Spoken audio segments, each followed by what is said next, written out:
Hola, buenas a todos. Estamos en el primer de los dos o tres vídeos que os voy a subir de este tema, de la correspondiente a la función digestiva y respiratoria. De manera que empezamos. Nosotros hemos estado viendo en estos dos temas anteriores los conceptos básicos sobre las células y sobre la alimentación humana. Y en este tema yo creo que podríamos decir que vamos a relacionar, ya me va gustando más esto porque vamos relacionando un poco los conceptos que hemos estado viendo anteriormente. Cuando hablamos de nutrición humana, que es el primer punto que nos encontramos en el tema, quizás pensemos en el sistema digestivo. Hemos visto en el tema anterior la diferencia entre alimento y nutrientes y digamos que el sistema digestivo es el que se encarga de eso precisamente, de transformar los alimentos que ingerimos en nutrientes. Pero claro, una vez que que tenemos ya esos nutrientes, ese alimento digerido, eso tiene que llegar a todas las células. Entonces, en el tema de nutrición, en lo que es el proceso de nutrición, intervienen estos cuatro aparatos o sistemas del cuerpo humano. El aparato digestivo, por supuesto, capaz de transformar los alimentos en nutrientes. El aparato circulatorio, capaz de repartir esos nutrientes por todas las células del cuerpo para que hagan sus funciones vitales simplemente. Y después todo eso genera una serie de desechos que se tienen que expulsar de alguna manera, si no pues nos intoxicaríamos con, con todos esos desechos, que en eso interviene el aparato excretor. Pero es que además en la nutrición no solo intervienen los nutrientes, nosotros hemos visto, no sé si acordáis, en el primer tema la diferencia entre células anaeróbicas y aeróbicas. Y decíamos que nosotros éramos organismos aeróbicos, es decir, necesitamos oxígeno para vivir. Y eso es precisamente lo que necesitan las células, oxígeno para hacer todas las funciones vitales. Por lo tanto, el aparato respiratorio juega un papel fundamental en este proceso de nutrición. No solo le tienen que llegar los nutrientes a las células, sino también al aparato respiratorio. Y ese es el primer concepto que quiero que os quede importante de este tema, que los cuatro aparatos o sistemas que intervienen en las células. Aquí tenéis la definición de nutrición y, en fin. Entonces, en este tema nos vamos a centrar sobre todo en el aparato digestivo y en el aparato respiratorio. Y en el siguiente tema ya veremos el circulatorio. Así que empezamos. Y lo primero que nos aparece es el aparato digestivo. Tenemos que tener en cuenta que el aparato digestivo es básicamente un tubo, fin, que tiene un principio y tiene un fin. En cada parte de ese tubo va a tener una serie de estructuras, una serie de formas, que eso le va a dar su función. En biología hay un concepto que ya os debe de ir quedando claro para el resto de temas que vamos a ver, que es que la estructura determina la función. Y en el aparato digestivo esto se ve muy claramente, porque dependiendo de los distintos órganos que nos vamos encontrando en el aparato con sus distintas formas, cada uno tiene una función diferente. Entonces, lo primero que nos encontramos en el aparato digestivo, ¿qué es? Pues la boca. Nosotros cogemos el alimento y lo primero que hacemos es metérnoslo en la boca, ¿no? Bueno, pues esta boca, aquí vemos las partes de la boca, ¿no? Las mejillas, el paladar, los labios, la lengua. Cada uno tiene su parte, ¿no? Sus características.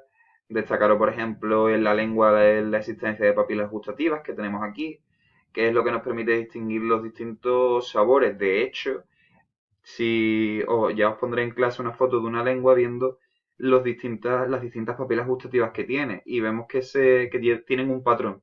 Las que determinan el sabor ácido están en una parte de la lengua, las que determinan el sabor dulce están en otra, y en fin. De hecho, si hacéis la prueba de, por ejemplo, tomar algo ácido, veréis que empieza a producir mucha saliva por las partes exteriores de la lengua, por los laterales, por aquí y por aquí, porque es la parte donde se encuentran las papilas gustativas que determinan el sabor ácido y son las que se activan. Entonces, por eso siempre generamos mayor cantidad de saliva con las cosas ácidas por esa parte de la lengua.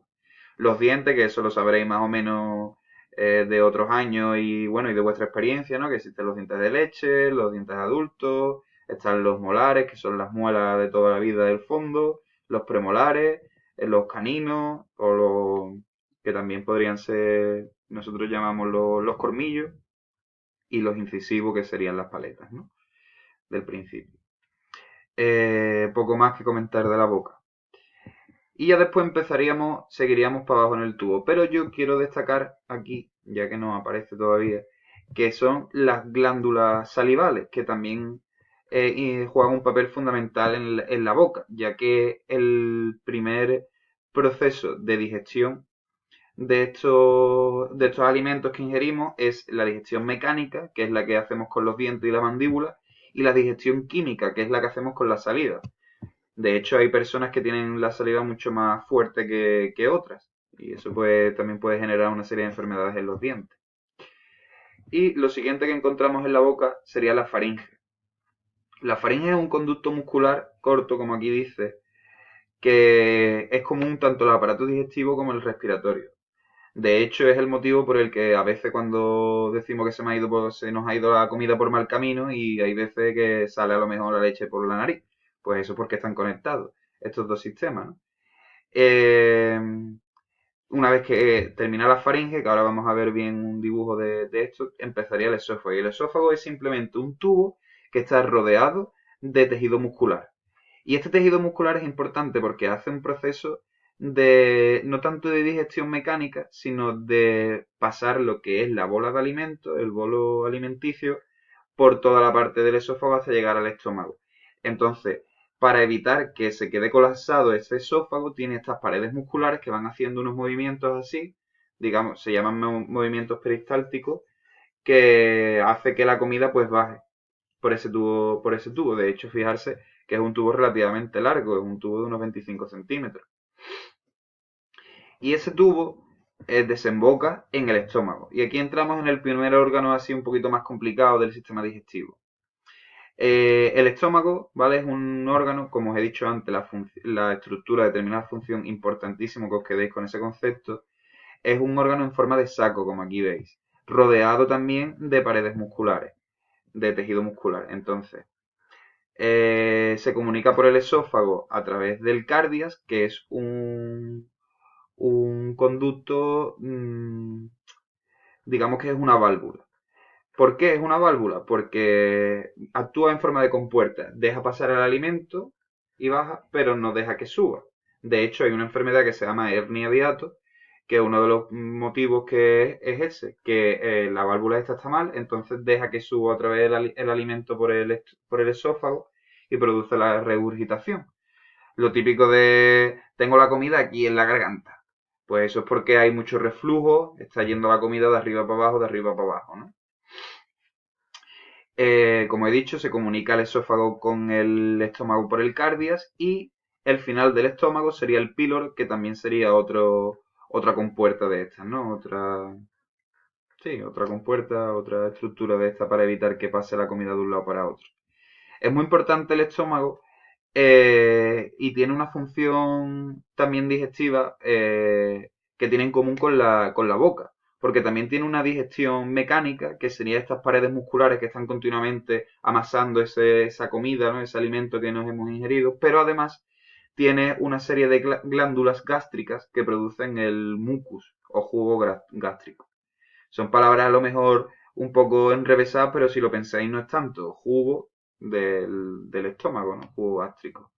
Eh, es aquí donde encontramos en el cuerpo, si no me equivoco, el jugo,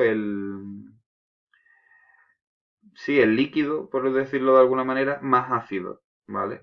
De hecho, es un líquido tan ácido que es capaz de digerir la mayoría de la cantidad de alimentos que ingerimos. Y de hecho tiene que ser así, ya que en el estómago es en el lugar donde mayor cantidad de digestión se produce de la comida que hacemos. Entonces la comida llega al estómago, empieza a mover los músculos para hacer esa digestión mecánica, pero los jugos gástricos es el que juega el papel fundamental de la digestión de la comida en este órgano.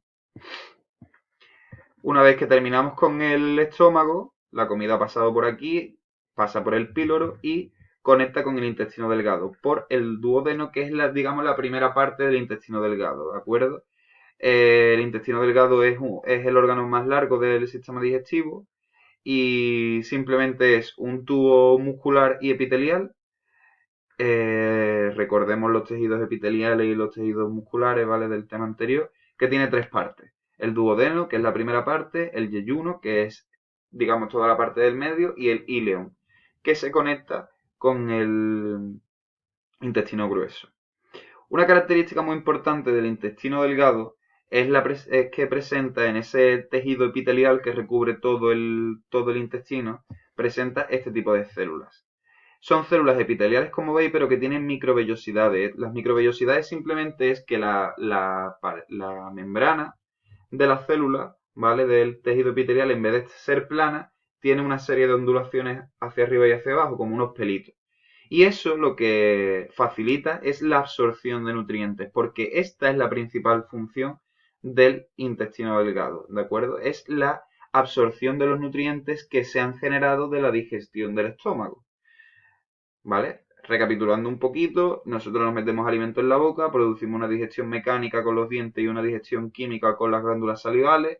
Ese bolo alimenticio pasa por el esófago. Una vez que llega al esófago y pasa por estos movimientos peristálticos que produce el esófago hacia abajo, llega hasta el estómago y en el estómago se produce una segunda digestión mucho más agresiva de este alimento y pasamos de tener pues una manzana troceada a ya tener estos bioelementos que hemos visto en el tema anterior, estos nutrientes que tiene la manzana, en este caso por ejemplo pues fructosa. Esta fructosa más otra serie de cosas llegan al intestino delgado y el intestino delgado es el que es encargado de captar ese nutriente. Yo me llevo esto, yo me llevo esto. Y una vez que es captado el nutriente ese, lo que se queda es una masa de comida que ya apenas tiene nutrientes, bastante agua, pero que la mayoría de nutrientes pues los ha absorbido este intestino delgado gracias a estas microvellosidades que vemos aquí, ¿vale? Que son simplemente prolongaciones de la membrana. ¿A dónde va a parar toda esta masa de alimento apenas sin nutrientes ya, pero con agua? Pues al intestino grueso, que es el encargado de absorber este agua que no ha sido capaz de absorber el intestino delgado. Este intestino grueso también tiene tres regiones, al igual que el intestino delgado: el ciego, el colon y el recto. El recto, digamos que sería el final del sistema digestivo, que es lo que produce, o su función es simplemente un esfínter para, para dejar pasar las heces. Que las heces no es más que todo el alimento que hemos digerido en este proceso de digestión por el aparato digestivo, pero sin agua. ¿Dónde ha ido para ese agua? Precisamente al intestino grueso. De manera que ha llegado este bolo sin apenas nutrientes, repito, pero con agua por aquí, y el paso de todo este tubo es el que va captando ese agua que tiene la comida.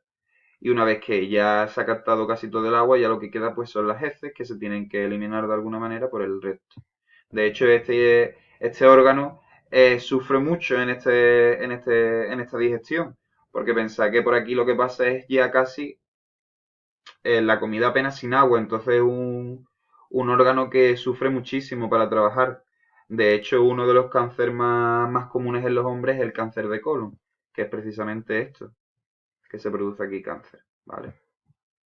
Como os he ido diciendo, el sistema digestivo no solamente es digestión mecánica, es también digestión química y esta digestión química que producen las enzimas, que son proteínas, como hemos visto en el tema anterior, eh, las producen, estos jugos, los producen pues las glándulas anejas, que son las que tenemos aquí, las glándulas salivales, como he dicho antes, el hígado y el páncreas, son las principales. Mira, aquí tenemos una foto de todo el sistema digestivo entero, entraría por la boca, glándulas salivales producen la saliva, se produce la digestión mecánica y después la digestión química, pasa esta comida ya medio digerida a la faringe, o troceada mejor dicho, pasaría al esófago, el esófago hace una serie de movimientos y llegaría al estómago, que lo tenemos aquí, que estaría conectado por detrás del hígado.